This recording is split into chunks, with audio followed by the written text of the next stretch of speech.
Hi, my name is Ivan.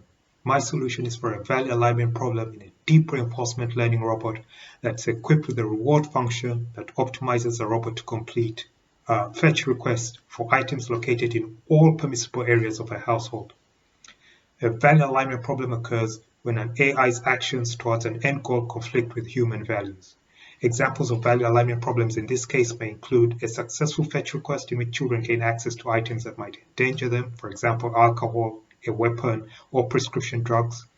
A successful fetch request in which visitors gain access to intimate and private material that would result in an embarrassment or safety risks for the residents of the household. Any successful fetch request made by an intruder. My solution to value alignment problems is to create and apply what I call a value framework. A value framework is a set of principles that aims to control an AI's instrumental actions for human values. The first step in building a value framework is to identify the salient human value that you want to control for. In this case, the salient human value is a desire for ensuring that a successful fetch request does not put items that might cause harm or embarrassment into the wrong hands. Once the salient human value has been identified, the next step is to extract actionable rules that will, as much as possible, safeguard the salient human value.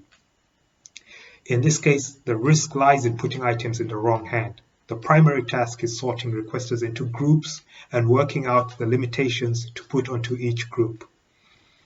We can get clues on how to do this by observing how most human homes are arranged. Parents, as the principals in their homestead, have unrestricted access to all items in the household. Children domiciled in the household have a broad right to access most items in the household except dangerous items. These items are stored in acknowledged child-restricted areas. Visitors are restricted from accessing personal living spaces. They can only access items in areas that facilitate entertaining, like the kitchen, living room, and perhaps a supply closet. Intruders are denied any cooperation, and it's important that they are exposed to the homeowners once they have been detected. Our value framework will uphold these broadly held human preferences. It will identify 4 stakeholders and limit the areas in which they can send the robot to complete a fetch task. Parents will have unrestricted access to make fetch requests. Children will have broad access with limitations placed on items in certain storage spaces like gun cabinets, medicine cabinet, and the master bedroom. Visitors will have limited access. This access will be to items stored in the kitchen and in the living room area, for example. Intruders will have no access. On detection, a notification should be sent to the homeowners about the intrusion. How will I apply this solution? There are 2 problems to solve in applying this solution. The first is in ensuring that the robot can sort different fetch requests into the stakeholder groups. This is a relatively easy problem to solve. AIs are remarkably proficient at sorting tasks. They are much better at this than humans are. A robot can be designed to identify and sort parents and children in the household based on facial and/or voice recognition. A visitor could be identified and sorted by the same features accompanied by an introduction to the robot made by a resident. Any detected facial or vocal features that are not accompanied by an introduction from a resident could be identified as an intruder. Dangerous intruders could be identified by a non-introduction accompanied by telltale ambient factors, for example, the sound of a broken glass, triggered alarm, the time of intrusion, irregular lighting patterns, and usual navigation of the house. These are all capacities that could be easily realized through modern AI technology. However, one could also apply low-tech solutions like passwords or passcodes that are entered into the robot before any fetch request. Failure to submit a passcode in this scenario would mark a person as an intruder. The second problem is more complex.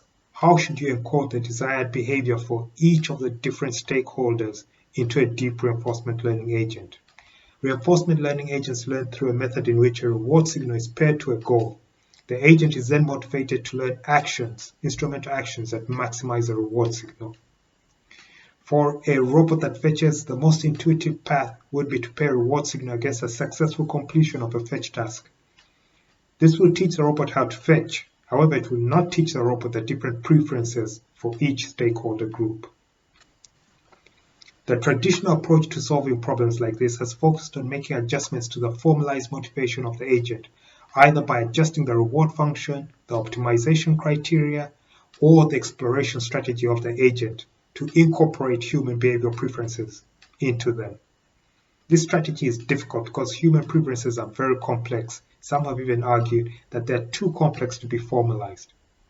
My solution is that rather than adjust the motivation of the agent, you exert control on the environment in which the agent operates.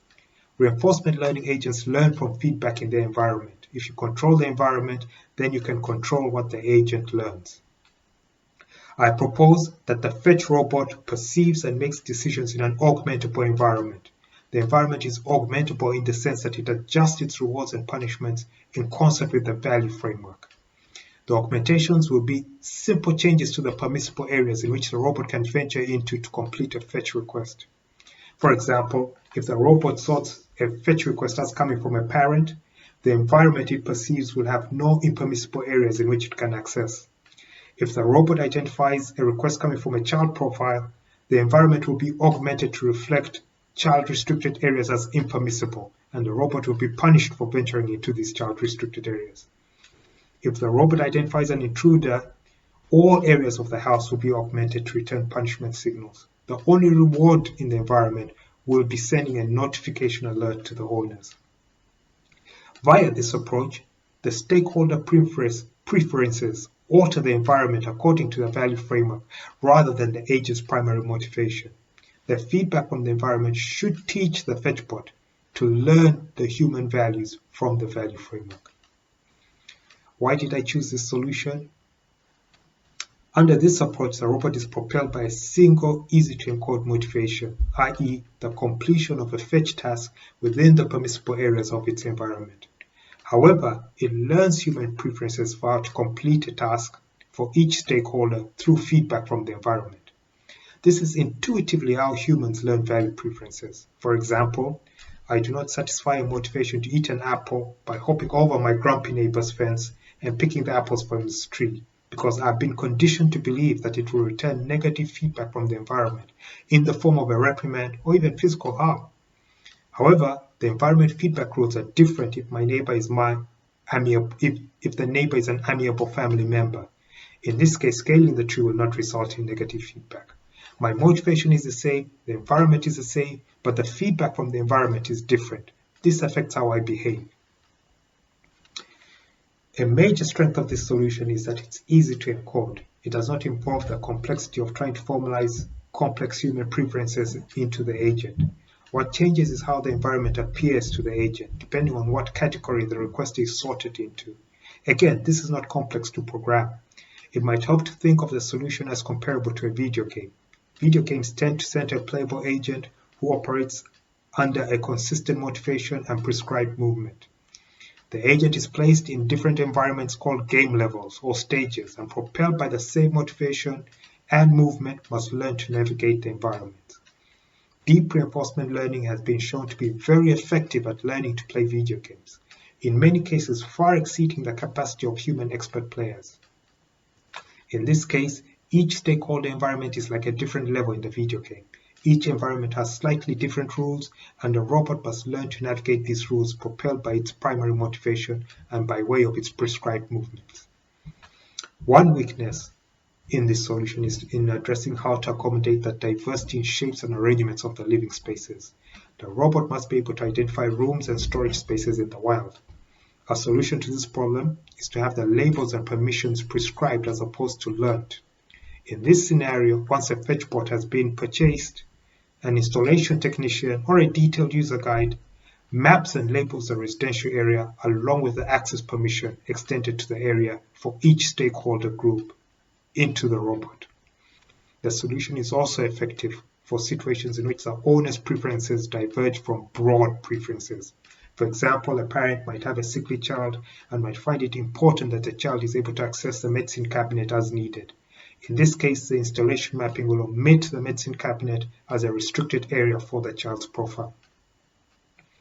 Another weakness is that the solution assumes that the owners are responsible and that they store items in the appropriate places.